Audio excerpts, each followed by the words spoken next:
Jubilee Hills bypoll పై betting రాయిళ్లు భారీ స్థాయిలో బెట్టింగ్లు కాశారు. దాదాపు 500 కోట్ల రూపాయలు బెట్టింగ్లు జరిగినట్లు తెలుస్తోంది. గెలుపుతో పాటు మెజార్టీపై కూడా బెట్టింగ్లు వేశారు. ప్రధాన రాజకీయ పార్టీలు 200 కోట్ల వరకు ఎన్నికల్లో ఓటర్లను ప్రలోభ పెట్టడానికి ఖర్చు చేశారని ప్రచారం జరుగుతూ ఉంటే బెట్టింగ్లో మాత్రం 500 కోట్లపైనే జరిగినట్లు సమాచారం. ఎగ్జిట్ పోల్స్ తర్వాత కాంగ్రెస్ హాట్ ఫేవరెట్ గా మారిపోయింది. తొలి నుంచి కాంగ్రెస్ విజయంపైనే బెట్టింగ్లు కొనసాగాయి.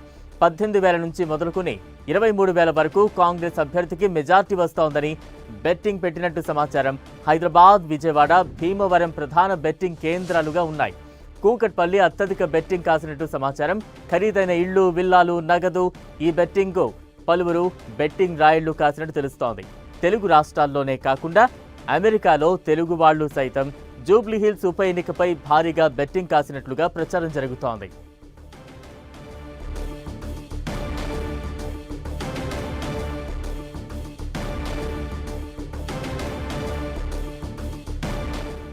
జూబ్లీహిల్స్ ఉప ఎన్నిక ఫలితాలకు సంబంధించి భారీ ఎత్తున తెలుగు రాష్ట్రాల్లో బెట్టింగ్ కొనసాగుతున్న సిచ్యువేషన్ కనిపిస్తోంది. దాదాపుగా 500 కోట్ల రూపాయలు బెట్టింగ్లు జరిగినట్టుగా అంచనా ఉంది.